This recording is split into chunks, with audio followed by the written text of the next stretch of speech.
কোরআনের কাজ তো সেটাই, ইমানদারের দায়িত্ব সেটাই। মান রা মিনকুম মুনকারান ফালিগাইয়িরু বিয়াদিহি। আপনি অন্যায় দেখলে প্রথম দায়িত্ব হচ্ছে আপনি শক্তি দিয়ে তা প্রতিরোধ করার চেষ্টা করবেন। যদি পরিস্থিতি আপনাকে তার সামর্থ্য না করে, তাহলে ফাইন লাম ইয়াস্তাতিই, যদি আপনি তা না পারেন, তাহলে আপনার জন্য ফাবি লিসানিহি, আপনি মুখে প্রতিবাদ করেন, আপনি অন্যায়টাকে রুখে দাঁড়ান, আপনি বলেন এটা অন্যায়। আমি আমার গাড়ির জন্য, আমি আমার বাড়ির জন্য, আমি আমার ডেজিগনেশনের জন্য, আমার চাকরির জন্য, আমার ব্যবসার জন্য, আমার অন্য কাজের জন্য, দুনিয়ার প্রশান্তির জন্য, দুনিয়ার কল্যাণের জন্য, দুনিয়ার অগ্রগতির জন্য, দুনিয়ার উন্নতির জন্য আমাকে আপনাকে কিন্তু এটা মাথায় রাখতে হবে, আল্লাহ তাআলা সফলতার মানদণ্ড গাড়ি নির্ধারণ করেন নাই, আল্লাহ তাআলা সফলতার মানদণ্ড বাড়ি নির্ধারণ করেন নাই, আল্লাহ তাআলা সফলতার মানদণ্ড আপনার ডেজিগনেশন স্ট্যাটাস নির্ধারণ করেন নাই। সফলতার মানদণ্ড নির্ধারণ করেছেন কদ আফলাহা মান তাযাক্কা, অবশ্যই সে চূড়ান্ত সফল হবে, চরমভাবে সফল হবে। প্রকৃতপক্ষে সে সফল হবে যে নিজেকে পরিশুদ্ধ করতে পেরেছে, পবিত্র করতে পেরেছে, আত্মগঠন করতে পেরেছে, মানোন্নয়ন করতে পেরেছে, নিজেকে পরিচ্ছন্ন করতে পেরেছে, নিজেকে সুন্দর করতে পেরেছে। সে সফল হবে যদি তার গাড়িও না থাকে, যদি তার বাড়িও না থাকে, যদি তার ডেজিগনেশনও না থাকে, যদি তার স্ট্যাটাসও না থাকে, যদি তার সম্মান মর্যাদা না থাকে, তারপরও বলছেন যে সে আল্লাহ তাআলার কাছে মর্যাদাবান হবে। কারণ ইন্না আকরামাকুম, অবশ্যই সে সম্মানিত হবে, ইনদাল্লাহি আতকাকুম। সম্মানিত ভাইয়েরা, যে রমাদান আজকে আমরা পেয়েছি, এই রমাদানের মূল লক্ষ্য কি? লাআল্লাকুম তাত্তাকুন, তোমরা কি হবে? আল্লাহ ভীরু হবে। আল্লাহ ভীরুতার অর্থই হলো সমাজ কোন দিকে যাইতেছে আপনি এটা বললে হবে না যে ভাই আমি তো সমাজের শিকার, আপনি এটা বললে হবে না, আমি এটা বললে হবে না যে ভাই আমি তো পরিস্থিতির শিকার। বরং এই পরিস্থিতি উত্তরণ করে আপনি নিজেকে ভালো রাখবেন, এই চ্যালেঞ্জ গ্রহণ করার প্রশিক্ষণ যে মাস দেয়, সেই মাসের নাম কি? কি নাম সেই মাসের? আমরা সেই মাসে আছি। আল্লাহ তাআলা আমাদের কবুল করুন।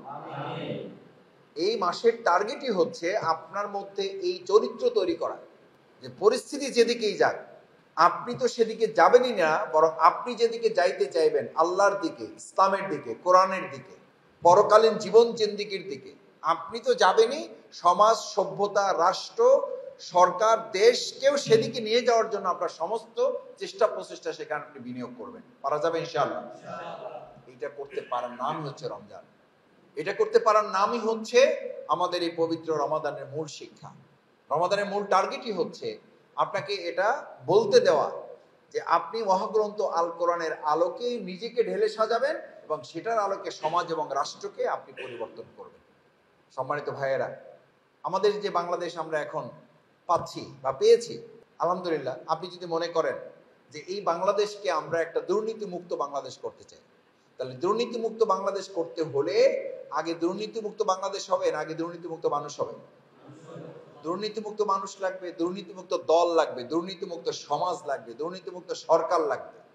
দুর্নীতিমুক্ত রাষ্ট্র করতে হইলে দুর্নীতিমুক্ত রাষ্ট্রের জন্য দুর্নীতিমুক্ত সরকার ব্যবস্থাপনা তৈরি করতে হবে। আর দুর্নীতিমুক্ত সরকার ব্যবস্থাপনা যদি আপনাকে করতে হয়, তাহলে তার আগে দুর্নীতিমুক্ত কিছু দল এবং কিছু মানুষ আপনাকে তৈরি করতে হবে। আজকে আমাদের মানুষ 2024-এর জুলাই আগস্টের গণঅভ্যুত্থানের পর একটা আশায় বুক বেঁধেছে যে আলহামদুলিল্লাহ আশা করা যায় যে এবার কিছু একটা হবে। এই 24-এর 5ই আগস্টের পর আবার আমাদের মধ্যে সন্দেহ, আবার আমাদের মধ্যে ভয়, আবার আমাদের মধ্যে আতঙ্ক, আবার আমাদের মধ্যে উদ্বেগ, আবার আমাদের মধ্যে উৎকণ্ঠা তৈরি হচ্ছে না? হচ্ছে না? হচ্ছে। কেন হচ্ছে? হচ্ছে এই জন্য যে আমরা রাষ্ট্র পরিবর্তন করতে চাই, কিন্তু আমরা আমাদের ব্যক্তি পরিবর্তন করতে পারি নাই। এই যে রাষ্ট্র পরিবর্তন করতে চাই কিন্তু ব্যক্তি পরিবর্তন করতে পারি নাই, এই ব্যর্থতা, এই দায়বদ্ধতা আমাদের সামগ্রিকভাবে আছে। এই সামগ্রিক ব্যর্থতার মধ্যে আলহামদুলিল্লাহ আল্লাহ সুবহানাহু ওয়া তাআলা বাংলাদেশ জামাত ইসলামী, ইসলামী ছাত্র শিবিরকে কিছু সুযোগ করে দিয়েছেন যে আমরা কিছু ভালো মানুষ তৈরি করার চেষ্টা করেছি। আল্লাহ তাআলা সুযোগ দিয়েছেন, তৌফিক দিয়েছেন এবং ইতিমধ্যে আল্লাহ তাআলা তা কবুল করেছেন, আলহামদুলিল্লাহ। সম্মানিত ভাইয়েরা, এখন একটা রাষ্ট্র গঠনের জন্য একজন সুন্দর, পবিত্র, পরিচ্ছন্ন মানুষের যত দরকার, তার চেয়ে জান্নাতে যাওয়ার জন্য কম দরকার না বেশি দরকার? আমাদের মূল টার্গেট রাষ্ট্র না, মূল টার্গেট জান্নাত? মূল টার্গেট জান্নাত। আমি চেষ্টা করতে করতে যদি এদেশে আমার রাষ্ট্র গঠন আমি দেখে যেতে পারলাম না, এরকম বহু মানুষ পৃথিবী থেকে বিদায় নিয়েছেন না, যে ইসলামী রাষ্ট্র তারা দেখে যেতে পারেন নাই। আমরা এখানে যারা আছি আমাদের কপালেও এটা হতে পারে না, পারে না। চেষ্টা করতে করতে হয়তো আমরা ইসলামী রাষ্ট্র দেখে যেতে পারলাম না, কল্যাণ রাষ্ট্র হয়তো আমরা দেখে যেতে পারলাম না, সোশ্যাল ওয়েলফেয়ার স্টেট আমরা দেখে যেতে পারলাম না, কোরআনের আলোকে সংসদ চলতেছে এটা দেখে যেতে পারলাম না। কিন্তু এই চেষ্টা করতে করতে আমি নিজেকে কোরআনের আলোকে, ইসলামের আলোকে, প্রিয় নবী মুহাম্মদ রাসূলুল্লাহ সাল্লাল্লাহু আলাইহি সাল্লামের দেওয়া বিধানের আলোকে আমি আমাকে প্রস্তুত করতে পেরেছি, আমি আমাকে তৈরি করতে পেরেছি। সেখানে আল্লাহ তাআলা যদি দয়া করে আমাকে পবিত্র, পরিচ্ছন্ন, পরিশুদ্ধ মানুষ হিসাবে কবুল করেন, তাহলে আমি সফল না ব্যর্থ? সফল না ব্যর্থ? আমার সফলতা কি রাষ্ট্রের সাথে না আমার ব্যক্তির সাথে? ব্যক্তির সাথে যদি সম্পৃক্ত হয়, তাহলে আমাকে আটকে রেখেছি কি আমি না রাষ্ট্র? কে আটকে রেখেছে? এই কথা বললে একটু মনে ঝামেলা লাগতেছে যে না ভাই, আসলে তো রাষ্ট্র আটকায় রাখছে। রাষ্ট্র কি আটকে রাখছে আমার সফলতা? আমার সফলতা রাষ্ট্র আটকায় নেই। আমার পরিবর্তনের জন্য তো রাষ্ট্র দায়ী হওয়ার কথা নয়, রাষ্ট্র কিছু অংশে দায়ী, রাষ্ট্র কিছু ভূমিকা রাখে। কিন্তু আমি আজকে ফজরের নামাজ জামাতে পড়বো, আমি কোরআন তেলাওয়াত শুদ্ধ করে পড়বো, রমজান মাস আমি কোরআন তেলাওয়াত বেশি করে পড়বো, আমি কোরআন মুখস্থ করব, আমি কোরআন বুঝে পড়বো, অর্থ পড়বো, ব্যাখ্যা জানবো, কোরআন আমার উপরে কি দায়িত্ব দিয়েছে সেটা পালন করার চেষ্টা করতে গিয়ে আর রাষ্ট্র হয়তো আপনাকে পরিপূর্ণ সহযোগিতা দিচ্ছে না, সেখানে হয়তো আপনি আটকে যাবেন। কোরআনের কাজ তো সেটাই, ইমানদারের দায়িত্ব সেটাই। মান রা মিনকুম মুনকারান ফালিগাইয়িরু বিয়াদিহি। আপনি অন্যায় দেখলে প্রথম দায়িত্ব হচ্ছে আপনি শক্তি দিয়ে তা প্রতিরোধ করার চেষ্টা করবেন। যদি পরিস্থিতি আপনাকে তার সামর্থ্য না করে, তাহলে ফাইনলাম ইয়াস্তাতিঈ, যদি আপনি তা না পারেন, তাহলে আপনার জন্য ফাবি লিসানিহি, আপনি মুখে প্রতিবাদ করেন, আপনি অন্যায়টাকে রুখে দাঁড়ান, আপনি বলেন এটা অন্যায়। এই কথা বলার দায়িত্ব আমাদের আছে না নাই? আছে। কিন্তু এই কথা এখন যে সমাজে আপনি বলবেন, এই সমাজে এই কথা বলতে গেলে আপনি বাধার মুখে পড়বেন না পড়বেন? পড়বেন। এই বাধার মুখে যে পড়বেন, আল্লাহ তাআলা এটার জন্যই তো বলেছেন আলিফ লাম মিম আহসিবান নাস আইয়ুতরাকু আইয়াকুলু আমান্না ওয়া হুম লা ইফতানুন। ঈমানের অর্থ এটা নয় যে আপনি পরীক্ষায় পড়বেন না, ঈমানের অর্থই হলো ঈমান আছে, অন্যায় আছে, মাঝখানে পরীক্ষাও আছে না নেই? ছাত্রত্ব আছে, পরীক্ষা নাই, ছাত্রত্ব আছে। ছাত্রত্ব থাকা মানে কি থাকতে হবে? কি থাকতে হবে? পরীক্ষা নাই, রেজিস্ট্রেশন নাই, পরীক্ষার হল নাই, প্রশ্নপত্র নাই, ফর্ম ফিল আপ নাই, তার মানে তার কি নাই? কি নাই? ওখানে ছাত্রত্ব নাই আর এখানে ঈমান। এটা আসতে বলবেন জানি আমি। ওখানে ছাত্রত্ব থাকে না আর এখানে কি থাকবে না? ঈমান থাকবে না। ওখানে যদি পরীক্ষা না থাকে তাহলে ছাত্রত্ব থাকে না, ওখানে ফর্ম ফিল আপ রেজিস্ট্রেশন না থাকলে, পরীক্ষার হল না থাকলে ছাত্রত্ব থাকে না। এখানে পরীক্ষার হল, এখানে পরীক্ষার প্রশ্নপত্র, এখানে পরীক্ষার রেজিস্ট্রেশন, এখানে পরীক্ষার ফর্ম ফিল আপ না থাকলে আমার ঈমান থাকবে থাকবে না, এই পর্যালোচনা আমাকে নিতে হবে না হবে না? কারণ এই ঘোষণাটা কার? আল্লাহর না জামাতের? আল্লাহর ঘোষণা। সম্মানিত ভাইয়েরা, আপনাকে পরিশুদ্ধ করা হয়েছে, আপনাকে পবিত্র করা হয়েছে, আপনাকে পরিচ্ছন্ন করা হয়েছে। কেন? আপনি আত্মগঠন করেছেন, মানোন্নয়ন করেছেন, আপনি এখন সংগঠনের পিলার হয়েছেন। রোকন মানে কি? রোকন মানে কি? পিলার। এই পিলারের দায়িত্ব কি? এই বিল্ডিং এ যে পিলার গুলো আছে, পিলার কি বিল্ডিং এর উপর ভর করে আছে না বিল্ডিংটা পিলারের উপর ভর করে আছে? কিন্তু আমরা আমাদের অবস্থাটা কি? আমাদের দায়িত্বের জায়গাটা আমরা কি ঠিক করছি? আমাদের অবস্থা হলো এরকম যে এই পিলারটা বিল্ডিংটাকে চালায় না, বিল্ডিং পিলারটাকে চালায়। চালায় মানে ধারণ করে আছে কে? পিলার। এখন আমাদেরকে যদি চালাইতে হয় তাহলে বুঝতে হবে পিলারের ভূমিকা থেকে আমি একটু এই বিল্ডিংটা দেখতে আসছে একজন কেনার জন্য, আইসা দেখলো যে বিল্ডিং এ সব ঠিক আছে। ইঞ্জিনিয়ার বললো যে ভাই বিল্ডিং এর কোনো সুবিধা নেই, ডেকোরেশনও ভালো আছে, ফ্লোরও সুন্দর আছে, দেয়ালগুলো সুন্দর আছে, টাইলসও ভালো হয়েছে। তো আমি যা টেস্ট করে দেখলাম যে এখানে পিলার গুলো যেভাবে রড দেওয়ার কথা এবং যে কয়টা পিলার দেওয়ার কথা যাও আছে সেগুলো আসলে ঠিক নাই। কয় টাকা কিনবে? আপনি কয় টাকা কিনবেন? ফ্রি দিলেও তো নেবেন না, কারণ নাই একরকম। আর এই পিলার ছাড়া বিল্ডিং এর, দুর্বল বিল্ডিং এর পিলারে আপনি উঠে আপনার জীবনটাই কি হয়ে যাবে? ঝুঁকিমুক্ত হবে না ঝুঁকিপূর্ণ হবে? ঝুঁকিপূর্ণ হবে। বাংলাদেশ জামাত ইসলামী এরকম একটা বিল্ডিং, এরকম একটা ভবন, সেই ভবনটার উপরে আমরা দাঁড়িয়ে আছি না আমাদের উপরে জামাত ইসলামী দাঁড়িয়ে আছে? এই দায়িত্ব তো আপনি চেয়ে নিয়েছেন। আপনারা রোকন হওয়ার জন্য আন্দোলনের কাছে আসছেন, আন্দোলন আপনাদের কাছে গেছে। আপনারা রোকন হওয়ার জন্য আন্দোলনের কাছে এসছেন এই কারণে যে এই রোকনিয়াতের মাধ্যমে, বায়াতের মাধ্যমে, শপথের মাধ্যমে, এগ্রিমেন্টের মাধ্যমে, এই চুক্তির মাধ্যমে আপনারা কি করতে চান? কার সন্তুষ্টি? রোকন ভাইদের প্রথম মাথায় রাখতে হবে, আমরা যে আন্দোলনে আছি, আমরা যে সংগঠনে আসছি, যে বায়াত আপনি নিয়েছেন, এই বায়াত শুধু জামাত ইসলামী আপনাকে দেয় নাই, এই বায়াত দিয়ে আল্লাহ পৃথিবী আপনাকে পাঠাইছেন। কে দিয়েছেন বায়াত? দেখেন সূরা আরাফের 172 নম্বর আয়াত। কত নম্বর? কোন সূরা? একটু জোরে বলেন। কত নম্বর? 172। তার মানে আপনি রোকন, বায়াত, শপথ, এগ্রিমেন্ট, চুক্তিটা আসলে শুধু দুনিয়াতে জামাতের কাছে করেন নাই। এটা কার থেকে নেওয়া? কে দিয়ে পাঠাইছেন? আল্লাহ তাআলা দিয়ে পাঠাইছেন। ওয়াইদ আখাযা রাব্বুকা মিন বানি আদম মিন যুহুরিহিম যুররিয়াতাহুম ওয়া আশহাদাহুম আলা আনফুসিহিম আলাস্তু বিরাব্বিকুম ক্বালু বালা।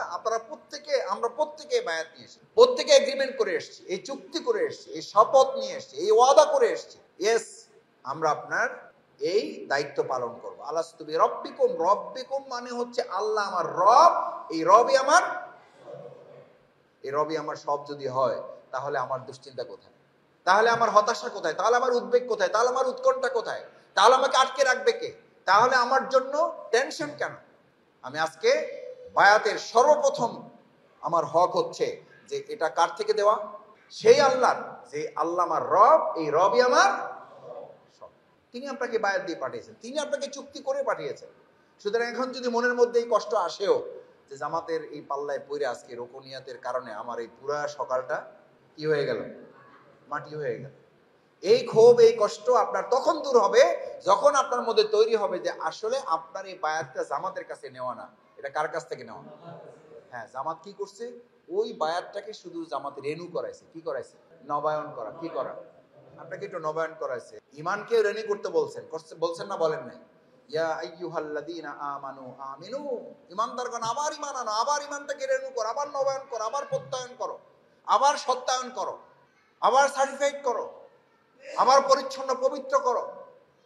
আমরা শুধু এটাকে রেনু করার দায়িত্ব নিয়েছি।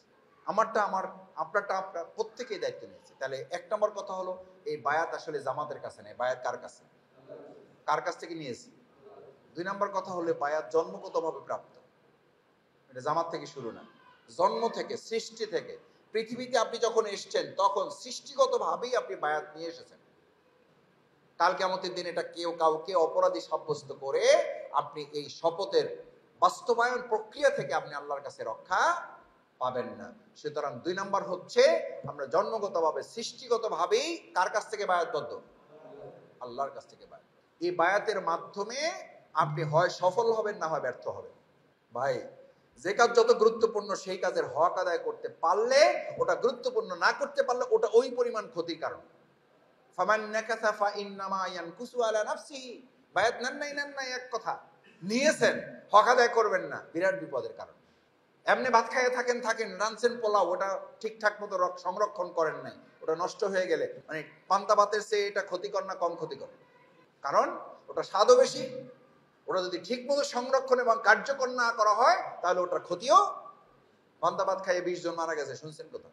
যেই হক আদায় করে কাজ করা, আল্লাহ তাআলা বলে দিয়েছেন ফামান নাকাসা, অতঃপর যদি তোমাদের এই ওয়াদা, তোমাদের শপথ তোমরা ভঙ্গ করো, ফা ইন্নামা ইয়ানকুসু আলা নাফসিহি, এর দায়ভার মহানগরী আমিন নেবেন, এর দায়ভার আমিনী জামাত নেবে না, এর দায়ভার শফিকুল ইসলাম মাসুদ, ডক্টর মোবারকরা নেবেন, এর দায়ভার ইউসুফ সাহেবরা নেবে না।